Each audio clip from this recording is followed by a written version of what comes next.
بسم اللہ الرحمن الرحیم۔ ناظرین گرامی، اللہ تبارک و تعالیٰ کے پیارے حبیب صلی اللہ علیہ وآلہ وسلم سے کئی سو سال پہلے کا واقعہ ہے کہ ایک ظالم بادشاہ دنیا پر حکومت کیا کرتا تھا، جس نے خندقیں کھود کر ان میں لکڑیاں جلا کر آگ لگا دی اور ہزاروں لوگوں کو اس میں پھینک کر زندہ جلا دیا۔ اس واقعہ کا ذکر اللہ تبارک و تعالیٰ نے قرآن پاک کی سورۃ البروج میں ارشاد فرمایا ہے۔ اللہ تبارک و تعالیٰ قرآن پاک میں ارشاد فرماتا ہے، ترجمہ: آسمان کی قسم جس میں برج ہیں اور اس دن کی جس کا وعدہ ہے اور حاضر ہونے والے کی جو اس کے پاس حاضر کیا جائے اس کی کہ خندقوں کے کھودنے والے ہلاک کر دیے گئے، یعنی آگ کی خندقیں جس میں ایندھن جونک رکھا تھا، جو کہ وہ ان کے کناروں پر بیٹھے ہوئے تھے اور جو سختیاں اہل ایمان پر کر رہے تھے ان کو سامنے دیکھ رہے تھے۔ ان کو مومنوں کی یہی بات بری لگتی تھی کہ وہ خدا پر ایمان لائے ہوئے تھے جو غالب اور قابل ستائش ہے، وہی جس کی آسمانوں اور زمین میں بادشاہت ہے اور خدا ہر چیز سے واقف ہے۔ جن لوگوں نے مومن مردوں اور مومن عورتوں کو تکلیفیں دی اور توبہ نہ کی، ان کو دوزخ کا عذاب بھی ہوگا اور جلنے کا عذاب بھی ہوگا۔ ناظرین گرامی، حضرت ابن اسحاق کے خیال میں اصحاب الخدود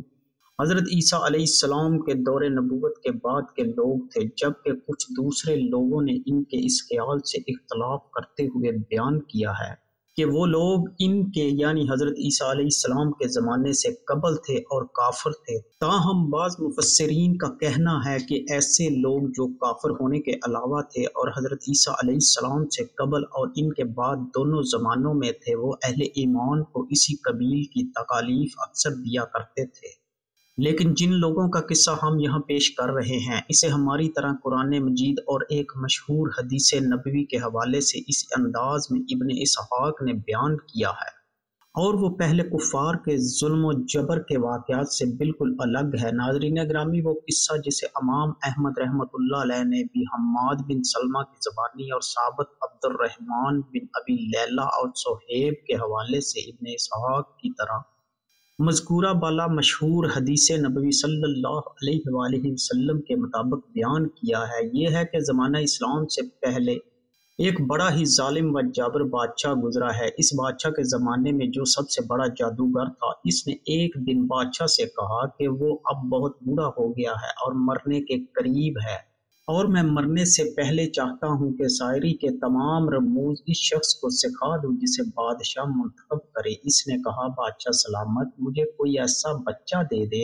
جس کو میں اپنے جادو کا سارا علم سکھا دوں اور اس کے بعد میں آسانی سے مر سکوں۔ بادشاہ نے اپنے غلاموں میں سے اپنے خاص خادم کو منتخب کر کے اس جادوگر سے کہا کہ اسے جتنا جادو آتا ہے وہ اس غلام کو سکھا دے۔ جب وہ غلام اس جادوگر سے جادو سیکھنے جاتا تھا تو راستے میں اس کی ملاقات اکثر ایک راہب سے بھی ہو جاتی تھی، جو اس غلام کو بتایا کرتا تھا کہ جادو سیکھنا اور اسے کام میں لانا مذہباً حرام ہے۔ اس کے علاوہ وہ راہب اس غلام کو خدا کے بارے میں اور مذہب کی بہت سی اچھی اچھی باتیں بھی بتایا کرتا تھا، جو رفتہ رفتہ اس غلام کے دل نشین ہوتی چلی گئی،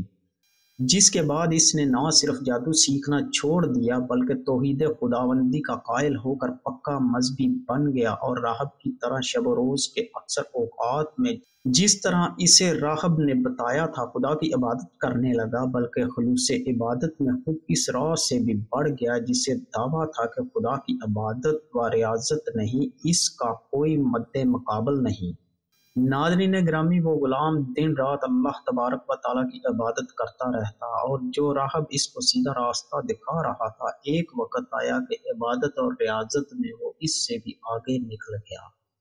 اس دوران میں اس راہب اور جادوگر دونوں کو حکم خداوندی کے تحت موت سے ہمکنار ہونا پڑا، یعنی کہ وہ دونوں راہب اور جادوگر اللہ تعالیٰ کے حکم سے مر گئے۔ جب اس بادشاہ کو جو کافر تھا اور ظلم و جبر میں حد سے بڑا ہوا تھا اور جس نے اپنے علاوہ اپنی ساری قوم کو اصنام پرستی پر لگا رکھا تھا، جب اپنے اس غلام کی تبدیلی مذہب کی خبر ہوئی تو اس نے اسے بلا کر اپنے نئے مذہب کو ترک کرنے کا سختی سے حکم دیا، لیکن اس نے انکار کر دیا تو اس نے اسے طرح طرح کی اظہار ثانی کا اپنے لوگوں کو حکم دیا۔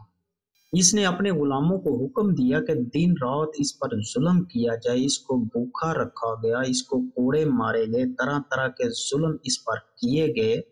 لیکن اس پر ان کا کوئی اثر نہ ہوا اور وہ اپنے ایمان پر قائم رہا۔ اس کے بعد اس بادشاہ نے حکم دیا اسے سمندر میں ڈبو دیا جائے۔ بادشاہ کے حکم کے مطابق اس کے ساتھی اس کو سمندر میں لے گئے اور جا کر سمندر میں پھینک دیا، لیکن وہ غلام خدا کے فضل و کرم سے اس سے بھی بچ کر نکل آیا اور واپس آ کر پھر لوگوں کو ایک خدا کی عبادت کرنے کے لیے تبلیغ کرنے لگا، اور بادشاہ کو خبر ملی کہ وہ غلام سمندر سے زندہ بچ کر واپس آ گیا ہے۔ یہ سارا منظر دیکھنے کے بعد بادشاہ نے اس کو دوبارہ اپنے دربار میں بلایا۔ یہ سارا منظر دیکھنے کے بعد بادشاہ نے ایک اندھے اور ایک مبروز شخص کو، جس کے منہ اور بدن کے کئی دوسرے حصوں میں سفید داغ تھے، طلب کر کے اپنے اس غلام سے کہا کہ اگر تیرا مذہب سچا ہے تو اس اندھے کو بصارت اور اس مبروز کو شفا بخش دے۔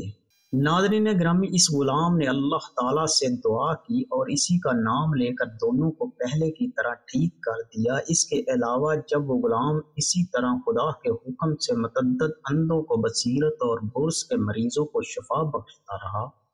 تو بہت سے لوگ اس کے معتقد ہو گئے اور اسی کے دین پر چلنے لگے، یہاں تک کہ بہت سارے لوگ اس کے دین میں شامل ہو گئے اور اس کی باتوں پر عمل کرنے لگے۔ یہ دیکھ کر بادشاہ بہت برہم ہوا اور گھبرایا بھی، اس لیے اس نے اپنے اس غلام کو بلا کر اسے حکم دیا کہ وہ عام لوگوں کو بتائے کہ اس نے جن نابیناؤں کو بصیرت بخشی ہے اور جن برص کے مریضوں کو شفا دی ہے وہ اپنے جادو کے زور پر دی ہے، لیکن اس نے اس سے انکار کرتے ہوئے بادشاہ کو صاف صاف جواب دے دیا کہ وہ سب کچھ خدا کے حکم سے ہوا ہے، کیونکہ وہ اپنی طرف سے کسی نابینا کو بینائی بخش سکتا ہے، نہ کسی برص کے مریض کو شفا دے سکتا ہے۔ بادشاہ نے اپنے اس غلام کے اپنے بار بار حکم کی تعمیل سے انکار اور اس کے اپنے عقیدے پر، جسے وہ سچا دین کہتا تھا، جم رہنے کی وجہ سے آخر کار حکم دیا کہ اسے تیر مار مار کر ہلاک کر دیا جائے۔ ناظرین گرامی، اس غلام کو ایک جگہ کسی ستون سے باندھ کر اس بادشاہ کے حکم کے مطابق تیروں کی بوچھاڑ کی گئی، جن میں سے کئی تیر اس نے اپنی ہتھیلی پر روکے، لیکن دوسرے بے شمار تیروں نے اس کا جسم چھلنی کر دیا، جس سے وہ غلام بقضائے الہی فوت ہو گیا۔ چونکہ اس حق پرست غلام کو عام لوگوں کے سامنے تیروں سے ہلاک کیا گیا تھا، اس لیے بادشاہ کو یقین تھا کہ اب اس کے ہم عقیدہ لوگ اس کی پیروی سے باز آ جائیں گے، لیکن اس کے برعکس وہ سب کے سب اور مشتعل ہو گئے اور بادشاہ کے اس حد سے بڑھتے ہوئے ظلم و ستم کے خلاف احتجاج کرنے لگے۔ ان لوگوں کا احتجاج اتنا زور پکڑ گیا تھا کہ بادشاہ سے اپنی حکومت کو بچانا بہت مشکل ہو گیا۔ اس نے ان لوگوں پر طرح طرح کے ظلم شروع کر دیے، لیکن اس کے باوجود وہ جتنے زیادہ ظلم لوگوں پر کرتا تھا، لوگ اس غلام سے اتنی زیادہ محبت کرتے تھے کہ اس کے لیے جان دینے کو تیار تھے۔ تو اس نے اپنے لوگوں کو حکم دیا کہ وہ ایک لمبی خندق کو دیں اور اس میں لکڑیاں بھر کر انہیں جلائیں، اور جب وہ لکڑیاں جل کر انگاروں کی طرح دہکنے لگے تو ان سرکش لوگوں کو جو اپنے پرانے دین سے پھر گئے ہیں اس خندق میں ڈال دیا جائے۔ ناظرین گرامی، ان خدا پرست لوگوں کی تعداد کم و بیش تقریباً 15 یا 20 ہزار کے قریب بتائی جاتی ہے، جن میں مرد، عورتیں، بچے، بوڑھے، جوان سب لوگ شامل تھے۔ چنانچہ بادشاہ کے اس حکم کی تعمیل میں ایسے تمام لوگوں کو اس آتشی خندق میں جھونک دیا گیا، یہاں تک کہ بچوں، بوڑھوں، عورتوں، کسی کو بھی نہ چھوڑا گیا، سب کو اس خندق میں پھینک دیا گیا۔ جبکہ دوسرے لوگ اس خندق کے کنارے بیٹھے ان حق پرستوں کے نظر آتش ہونے کا تماشا دیکھتے رہے۔ حالانکہ بادشاہ کے حکم سے ان نظر آتش ہونے والوں میں عورتیں اور بچے بھی شامل تھے، لیکن اپنے دوسرے ساتھیوں اور اپنے ان معصوم بچوں کے ساتھ انہی کی طرح انہوں نے بھی خدا کے نام پر ہنستے ہوئے اپنی جان اسی جاں آفریں کے سپرد کر دی۔